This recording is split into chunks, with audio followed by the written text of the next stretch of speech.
तो हमारा पहला यूनिट जो था मैथमेटिकल टूल्स वो कंप्लीट हो चुका है। तो आज हम चलते हैं फिजिकल वर्ल्ड पे। अब फिजिकल वर्ल्ड में हम सबसे पहले पढ़ते हैं फिजिक्स है क्या। पहले आप लोगों को पता होना चाहिए फिजिक्स की डेफिनेशन है क्या। तो फिजिक्स की डेफिनेशन क्या है? It is that branch of the science, it is the branch of science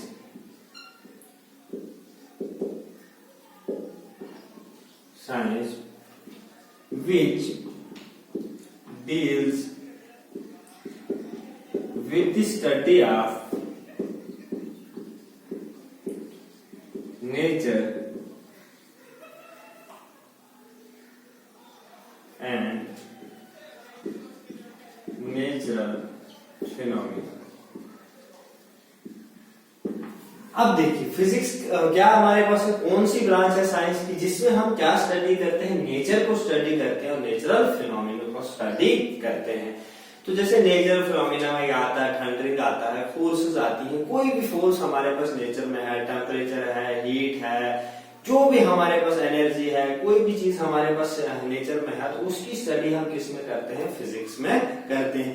अब देखिए फिजिक्स वर्ड कहां से हमारे पास, जो आप सबसे पहले आप ध्यान में रखिएगा कि साइंस वर्ड कहां से आया है। तो साइंस वर्ड कहां से आया है? लैटिन वर्ड आया साइंटा से। कहां से आया है? साइंटा से। साइंस वर्ड कहां से निकला है? साइंटा से। तो कहां से आया है? साइंटा से। तो यह लैटिन वर्ड, इसका मतलब क्या होता है कि टू नो। इसका मीनिंग क्या होता है? टू नो मीन्स हमें कुछ जानना है। लेकिन वहीं पे हमारे पास फिजिक्स है। तो फिजिक्स कौन से वर्ड से आई है? फिजिक्स आई है फ्यूसिस वर्ड से। फिजिक्स कहां से निकली है? फ्यूसिस। कौन से वर्ड से निकली है? फ्यूसिस। अब फ्यूसिस क्या होता है हमारे पास? फ्यूसिस हमारे पास होता है नेचर। क्या होता है? नेचर। ये भी हमारे पास लैटिन वर्ड है, तो इसको क्या बोलेंगे हम? नेचर। तो इट मीन्स हमें फिजिक्स में कौन सी स्टडी करनी है? नेचर की स्टडी करनी है। तब इसकी बहुत सारी ब्रांचेस हैं। जैसे हमारे पास, मैं आपको ब्रांचेस के नाम लिख लेता हूं। फर्स्ट ब्रांच है इसकी मैकेनिक्स। कौन सी ब्रांच है? मैकेनिक्स। सेकंड ब्रांच कौन सी? थर्मोडायनेमिक्स। कौन सी है? थर्मोडायनेमिक्स। थर्मोडायनेमिक्स के बाद हमारे पास है इलेक्ट्रोमैग्नेटिज्म। कौन सी है? इलेक्ट्रोमैग्नेटिज्म।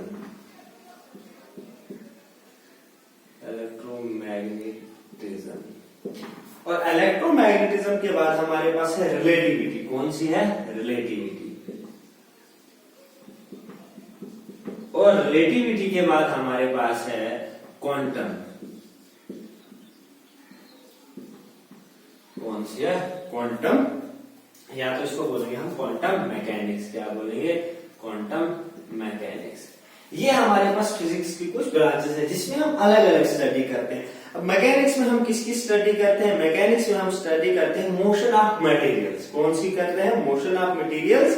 और स्पीड क्या होनी चाहिए? At low speed. यहाँ पे क्या करते हैं हम? Study motion of material. क्या करते हैं? Motion of material at low speed. क्या होगा इसमें? जिसकी भी हम स्टडी करेंगे, इसमें जो भी मटेरियल होगा उनका मोशन के बारे में हम स्टडी करेंगे। और जिनका मोशन क्या होगा? बहुत कम स्पीड में होगा, जिनकी स्पीड बहुत कम होगी। और दूसरा हमारे पास है थर्मोडायनेमिक्स। तो थर्मोडायनेमिक्स से हम स्टडी किसकी करते हैं? हीट की स्टडी करते हैं। जैसे हमारे पास हीट है, टेम्परेचर है, एटसेट्रा। जो भी ऐसी चीजें आएंगी, जैसे हमारे पास heat, temperature, behaviour of system, ये कहां पे हम स्टडी करेंगे? थर्मोडायनेमिक्स में स्टडी करेंगे। और फिर है इलेक्ट्रोमैग्नेटिज्म में। तो इलेक्ट्रोमैग्नेटिज्म में हम क्या स्टडी करेंगे? जैसे हमारे पास इलेक्ट्रिसिटी है, electricity and magnetism, electricity, magnetism etcetera. इसके रिलेटेड जो भी हमारे पास इफेक्ट होगा वो हम कहां पढ़ेंगे? इलेक्ट्रोमैग्नेटिज्म में। अब रिलेटिविटी में हम क्या पढ़ेंगे? Invariance in nature. क्या पढ़ेंगे हम? Invariance in nature. क्या पढ़ेंगे? इनवेरियंस इन नेचर। और इसके साथ क्या पढ़ेंगे? इसके साथ और जहां पे क्या, यहाँ पे हमने पढ़ा मैकेनिक्स में, हमने पढ़ा कि एट लो स्पीड। तो यहाँ पे इनवेरियंस इन नेचर जो हम पढ़ेंगे, कहां कौन सी स्पीड में पढ़ेंगे? At high speed moving particle. इसमें क्या होगा? At high speed, high speed moving particles. तो इसमें क्या होगा, पार्टिकल्स की जो स्पीड होगी बहुत तेज होगी, बहुत ज्यादा होगी। और लास्ट में हमारे पास आता है क्वांटम मैकेनिक्स। इसमें हम क्या पढ़ते हैं, सब माइक्रोस्कोपिक पार्टिकल्स। क्या पढ़ते हैं, सब माइक्रोस्कोपिक पार्टिकल्स। स्कोपिक पार्टिकल्स, सब माइक्रोस्कोपिक पार्टिकल्स कौन से हो गए, जो पार्टिकल्स बहुत छोटे होते हैं, जिनको हम बोलते हैं नैनो पार्टिकल्स, जो हमें दिखते नहीं है। मीन्स हमारे पास नेक्ड आई से नहीं दिखेंगे, हमें क्या लेना पड़ेगा, किसी चीज की मदद लेनी पड़ेगी, माइक्रोस्कोप, टेलीस्कोप, या तो हमारे पास नई नई चीजें आएंगी, अभी हम आगे पढ़ेंगे, उन चीजों से हम इसको देख सकते हैं। बहुत छोटे पार्टिकल्स, नैनो पार्टिकल्स। तो अब ये हमारे पास थी साइंस की कुछ ब्रांचेस, जैसे हमने फिजिक्स की आपको ब्रांचेस बता दी, mechanics, thermodynamics, electromagnetism, relativity and quantum. अब हम इसके बारे में, इनके बारे में हमें अभी स्टडी नहीं करना है, हमें इसके बारे में अभी हम थोड़ा थोड़ा पढ़ना है। जैसे हम मैकेनिक्स में भी हम थोड़ा बहुत पढ़ेंगे, हमारे पास थर्मोडायनेमिक्स में भी थोड़ा बहुत पढ़ेंगे, इलेक्ट्रोमैग्नेटिज्म में भी आप थोड़ा बहुत पढ़ोगे, रिलेटिविटी भी पढ़ोगे, क्वांटम भी पढ़ोगे। तो बट थोड़ा थोड़ा हमने अभी कंसेप्ट इनका पढ़ना है। ये हायर क्लासेस में इनकी बुक्स अलग अलग होती हैं।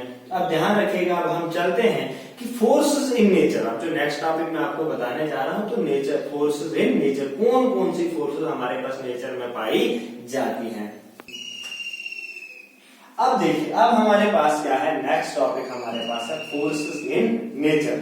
अब कौन कौन सी फोर्स हमारे पास नेचर में पाई जाती है। तो सबसे पहले फोर्स है ग्रेविटेशनल फोर्स। पहली फोर्स कौन सी है, ग्रेविटेशनल फोर्स। Gravitational force. और सेकंड हमारे पास है वीक फोर्स। कौन सी है, वीक फोर्स। और थर्ड हमारे पास है इलेक्ट्रोमैग्नेटिक फोर्स। कौन सी है, इलेक्ट्रोमैग्नेटिक फोर्स। Electromagnetic force. और फोर्थ हमारे पास है द न्यूक्लियर फोर्स, और it is called as strong nuclear force. इसको क्या बोलते हैं, स्ट्रॉन्ग फोर्स और न्यूक्लियर फोर्स। आप सुनते हो न्यूक्लियर वेपन्स के बारे में, तो वो कौन सा होता है, न्यूक्लियर फोर्स होती है उनके बीच में। तो ये वाली फोर्स हमारे पास सबसे स्ट्रांग होती है। तो अब हम बारी बारी से एक एक फोर्स को हम एक्सप्लेन भी करेंगे और इसके बारे में स्टडी भी करेंगे कि ग्रेविटेशनल फोर्स क्या होती है, वीक फोर्स क्या होती है, इलेक्ट्रोमैग्नेटिक फोर्स क्या होती है, और स्ट्रांग फोर्स कहाँ पे होती है। इन चार फोर्सेस के बारे में हमने स्टडी करना है। तो सबसे पहले मैं आप लोगों को ग्रेविटेशनल फोर्स बताने जा रहा हूं। अब ग्रेविटेशनल फोर्स कौन सी होती है, it is the force of attraction. It is the force of attraction. अब फोर्स ऑफ अट्रैक्शन तो है, लेकिन किसके बीच में फोर्स ऑफ अट्रैक्शन है, due to their masses two objects. अब ये it is the force of attraction. अब देखिए हमारे पास ग्रेविटेशनल फोर्स क्या है, it is the force of attraction between two bodies masses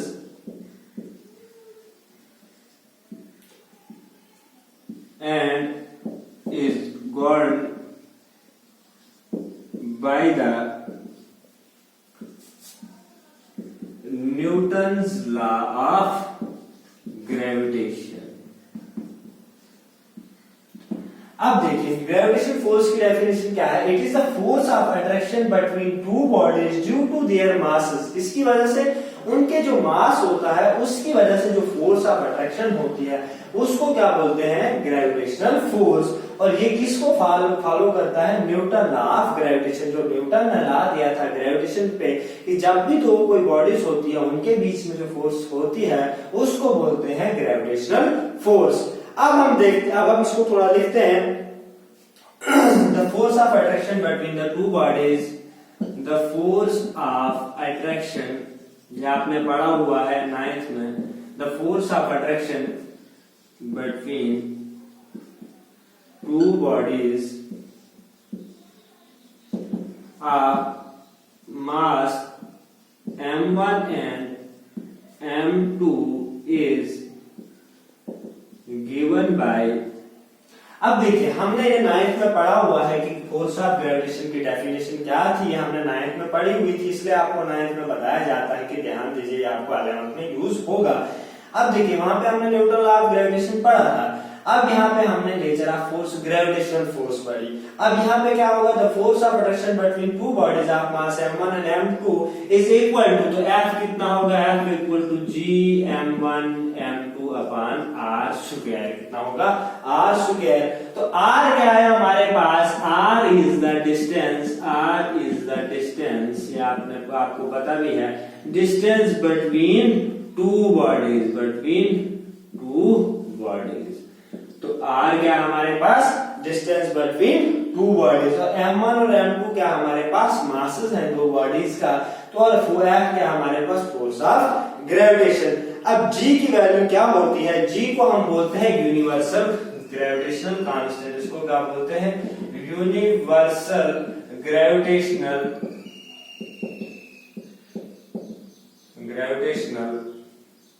constant, इसको क्या बोलते हैं, यूनिवर्सल ग्रेविटेशनल कांस्टेंट। तो इसकी वैल्यू कितनी होती है, 6.66 इंटू 10⁻⁻11। तो g की वैल्यू कितनी होती है, 6.66 इंटू 10⁻11।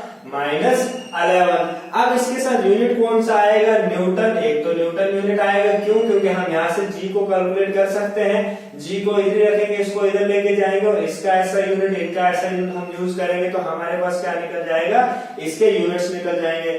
न्यूटन यहाँ पे आएगा मीटर स्क्वायर, और हमारे पास ये नीचे चला जाएगा, तो ये क्या बनेगा, केजी इनवर्स का स्क्वायर। ये हमारे पास ग्रेविटेशनल कांस्टेंट की वैल्यू होती है। तो इस जी को क्या बोलते हैं, यूनिवर्सल ग्रेविटेशनल कांस्टेंट। तो ये हमारे पास फोर्स ऑफ ग्रेविटेशन थी। अब फोर्स ऑफ ग्रेविटेशन का हमने क्या पढ़ना है, प्रॉपर्टीज पढ़नी है। क्या पढ़नी है, प्रॉपर्टीज पढ़नी है। तो आप देखते हैं, हम इसकी प्रॉपर्टीज में आपको एक एक लिखवाता हूं, तो ध्यान रखिएगा, ये इंपॉर्टेंट क्वेश्चन है, कभी कभी फोर्सेस पूछा भी जाता है एग्जाम में। अब हमारे पास है इसकी प्रॉपर्टीज। अब सबसे पहली प्रॉपर्टी कौन सी है इसकी, it obeys inverse square law. कौन सा लॉ ये फॉलो करता है, इनवर्स स्क्वायर लॉ, जो हमने लिखा अभी, F equal to Gm1 m2 upon r square. तो r स्क्वायर जो इनवर्स में है, तो उसका मतलब क्या है, इनवर्स स्क्वायर लॉ को फॉलो करता है। और सेकंड प्रॉपर्टी है, it is always attractive in nature. ये क्या होगी, ऑलवेज अट्रैक्टिव इन नेचर होगी। अब क्या है, it is always attractive in nature. और थर्ड क्या है हमारे पास, it is a long range force. क्या है, long range force. Long range का फोर्स का है, मीन्स हमारे पास जो दो पार्टिकल्स हैं, इनके बीच में कितना डिस्टेंस होगा, बहुत ज्यादा भी हो सकता है। दैट इज मतलब that is it extends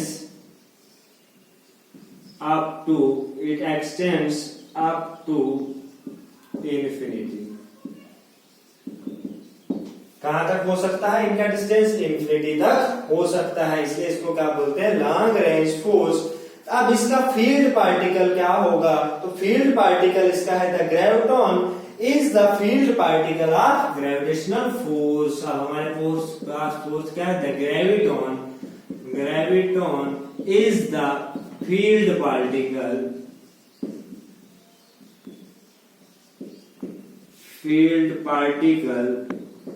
of the gravitational force। क्या होगा, इसका फील्ड पार्टिकल क्या होगा, फील्ड पार्टिकल होगा हमारे पास ग्रेविटॉन। तो it is the weakest force operating in nature. इसको कौन सी फोर्स बोलेंगे हम, it is the weakest force. ये कौन सी है, सबसे वीकेस्ट फोर्स है ऑपरेटिंग इन द नेचर। या तो आप खाली इसको इतना भी लिख सकते हो, it is the weakest force. तो अब हमारे पास, और इसको क्या बोलते हैं, और इसका लास्ट प्रॉपर्टी है, it is the central force. क्या है, it is the central force. It is the central force and is always conservative। क्या है ये? और ऑलवेज क्या है? कंजर्वेटिव फोर्स है। अब इसको क्या बोलते हैं हम? Central force. सेंट्रल फोर्स क्यों बोलते हैं? क्योंकि ये हमारे पास सेंटर से लगती है, इसलिए इसको क्या बोलते हैं? Central force. और ये क्या होती है? ऑलवेज कंजर्वेटिव होती है। मींस ये कभी भी neither be created nor be destroyed. इसको हम डिस्ट्रॉय नहीं कर सकते, लॉस नहीं कर सकते, ये कहीं भी हमारे पास नहीं जा सकती है। अगर जो फोर्स हमारे पास पहले थी पार्टिकल्स के बीच में, वही बाद में भी रहेगी, इसलिए इसको क्या बोलते हैं? कंजर्वेशन। या तो आप इसको बोलते हैं this is conservative force in nature. तो ये हमारे पास था प्रॉपर्टीज ऑफ ग्रेविटेशनल फोर्स। अब सेकंड हमारे पास है the weak force. Weak force में हम पढ़ते हैं वीक फोर्स किन के बीच में होती है और उसकी प्रॉपर्टीज पढ़ेंगे। फिर हमारे पास होगा द इलेक्ट्रोमैग्नेटिक फोर्स और फिर है न्यूक्लियर फोर्स। तो ध्यान रखिएगा, मैं लिखने जा रहा हूं सेकंड द वीक फोर्स। अब इसकी डेफिनेशन लिखते हैं पहले। The weak force accounts for the interaction between, या आप लोगों को ध्यान रखना है, between A electron and another electron। अब देखिए यहाँ पे क्या हो रहा है कि the weak force account for the interaction between A electron and another electron. Means ये दो पार्टिकल जो सेम पार्टिकल्स है उनके बीच में हो सकती है। अब ये इलेक्ट्रॉन होता क्या है? आप लोग ये सोच रहे होंगे, ये हमारे पास नैनो पार्टिकल्स होते हैं। क्या होते हैं? नैनो पार्टिकल्स होते हैं। मीजोन, लेप्टॉन, नियोन, ये सारे नैनो पार्टिकल्स हैं। और इसके बीच में होती है बिटवीन ए लेप्टॉन एंड मीजोन। और किसके बीच में होती है? बिटवीन ए, अब ध्यान रखिएगा, पहले लेप्टॉन और लेप्टॉन के बीच में थी, अब है between a lepton and meson. क्या है? Lepton and meson. किसके बीच में है? मीजोन के बीच में है। पहले हमारे पास थी लेप्टॉन और लेप्टॉन के बीच में भी हो सकती है, लेप्टॉन और मीजोन के बीच में भी हो सकती है, एंड बिटवीन ए मीजोन, और किसके बीच में हो सकती है? And between a meson and a baryon. ये हमारे पास इनके बीच में हो सकती है। मींस जब नैनो पार्टिकल्स के बीच में जो फोर्स होती है, सिंपल सी बात है, आप लोगों को याद रखना है कि जो हमारे पास स्मॉलेस्ट पार्टिकल्स है, नैनो पार्टिकल्स, उनके बीच में जो फोर्स होती है उसको हम बोलते हैं वीक फोर्स। और सबसे पहले किसके बीच में हो सकती है? या तो लेप्टॉन के बीच में हो सकती है, या तो लेप्टॉन मीजोन के बीच में हो सकती है, या तो मीजोन और बैरियन के बीच में हो सकती है। अब आप लोगों ने पढ़ा होगा, एग्जांपल हम देते हैं the beta decay.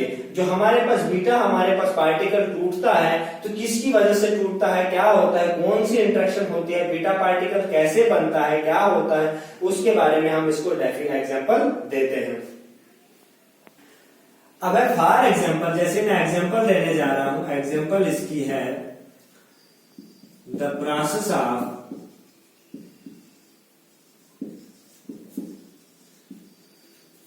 Beta decay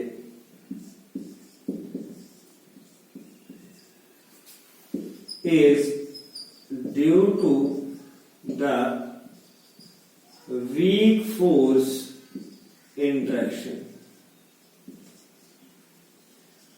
अब किसकी वजह से होता है बीटा डीके प्रोसेस? हमारे पास होता है वीक फोर्स इंटरेक्शन की वजह से।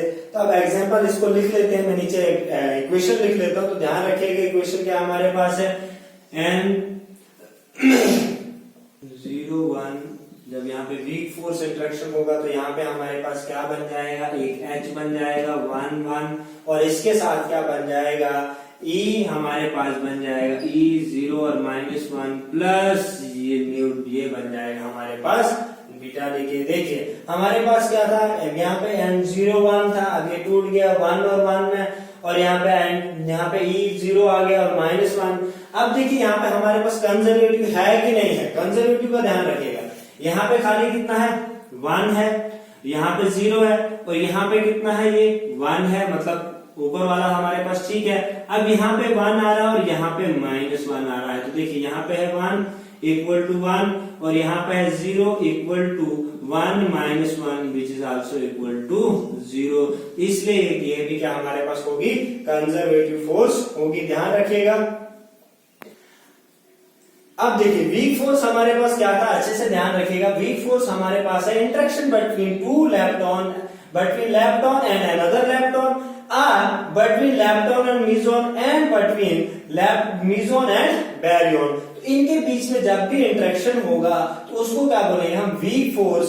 अब इसमें आपको एक एग्जांपल दी कि बीटा डिके इंटरेक्शन, क्या बीटा डिके कैसे होता है, वीक फोर्स इंटरेक्शन की वजह से। अब तो ये हमारे पास एक एग्जांपल थी इसका कि हमारे पास ये टूट के क्या बन रहा है, हमारे पास H बन रहा है और E बन रहा है और साथ में V आ रहा है हमारे पास। अब देखिए due to weak interaction the two particles are in contact are exactly overlap each other. अब इसका मतलब क्या हो गया हमारे पास कि अगर हमारे पास दो पार्टिकल्स के बीच में वीक इंटरेक्शन होगा तो हमारे पास या तो दो पार्टिकल्स एक दूसरे के कांटेक्ट में आ जाएंगे या तो दो पार्टिकल्स क्या करेंगे, ओवरलैप करेंगे। तो वो मैंने आपको, अब हम इसकी प्रॉपर्टीज लिखते हैं, प्रॉपर्टीज भी इसकी आपको पता चल जाएगा। तो उसके बाद हम चलते हैं नेक्स्ट पे, ध्यान रखिएगा। देखिए अब इसकी प्रॉपर्टीज है। अब सबसे पहले प्रॉपर्टी क्या है, the weak force is a short range force. कौन सी फोर्स है ये, शॉर्ट रेंज फोर्स। अब हमारे पास पहला हमने पढ़ा था ग्रेविटेशन फोर्स क्या थी, लॉन्ग रेंज फोर्स, और ये क्या है, शॉर्ट रेंज फोर्स। तो कितना है इसका, अप्रोक्सीमेटली 10⁻⁻15 मीटर, बहुत कम रेंज है इसका। तो अब आप खुद ही सोच सकते हैं 10⁻⁻15 मीटर है, तो इट मींस ये क्या, ये वाला जो डिस्टेंस है बहुत कम डिस्टेंस है, तो इसलिए इसको क्या बोलते हैं हम, short range force. The weak force are, second है इसका, द वीक फोर्स आर। अब देखिए शॉर्ट रेंज फोर्स थी, अब हमारे पास जो ग्रेविटेशनल फोर्स थी उसका हमने लिखा था कौन सी फोर्स है, स्ट्रांग है या वीक है, तो वो वीक फोर्स थी। अब ये क्या है, जो वीक फोर्स है, the weak force are about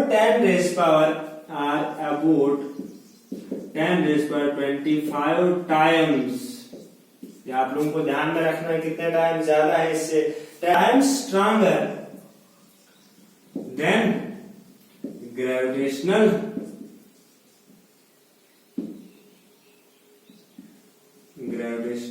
force. अब देखिए जो वीक फोर्स है ये किससे स्ट्रांग है, ग्रेविटेशनल फोर्स से स्ट्रांग है। कितना, 10⁻25 टाइम्स। इट मींस ये उससे क्या है, ज्यादा खतरनाक फोर्स है। जो ग्रेविटेशनल फोर्स है उसकी रेंज ज्यादा है, बट वो क्या है, वीक फोर्स है। बट जो वीक फोर्स है ये उससे ज्यादा स्ट्रांग है, कितना, 10⁻25 टाइम्स। अब हमारे पास वहां पे हमने देखा था कि वहां पे ग्रेविटॉन हमारे पास क्या था, फील्ड पार्टिकल था। तो इस वाले में अब क्या होगा, in the weak interaction neutrino act as the field particle. In the weak interaction the neutrino is the field particle। अब देखिए वहां पे हमारे पास क्या था, ग्रेविटॉन था, और यहाँ पे हमारे पास क्या है, न्यूट्रिनो है। क्या है, न्यूट्रिनो। इसको क्या बोलते हैं, फील्ड पार्टिकल। अब आप लोगों को इसकी तीन ही प्रॉपर्टीज है, हमने इसको तीन ही याद रखनी, उसकी 6 थी, तो इसके हम 3 ही याद रखते हैं, काफी आप लोगों के लिए इतना ही। तो अब आप एक काम कर लीजिएगा, घर में इनको अच्छे से वीडियोस को देखें। तो आज हम 2 ही फोर्स पढ़ते हैं क्योंकि टॉपिक बहुत लंबा हो जाएगा, लेक्चर लंबा हो जाएगा, तो इसलिए टाइम थोड़ा आप लोगों का ज्यादा नहीं लेना चाहता हूं मैं, ताकि आपको लिमिटेड टाइम में आपको लिमिटेड थोड़ा मटेरियल मिले।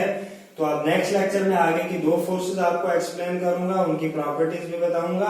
तो उम्मीद है आप लोगों को समझ आता होगा। तो मुझे आपका रिस्पांस अभी नहीं मिल रहा है, मुझे आपका रिस्पांस चाहिए, ज्यादा से ज्यादा कमेंट्स चाहिए। आपको ये लेक्चर कैसा लगता है, आपको समझ आती है, नहीं आती है, कुछ एडिशन चाहिए, कोई एडिशनल टॉपिक चाहिए, आप मुझे बताया करें। तो आज के लिए काफी है। तो थैंक्स फॉर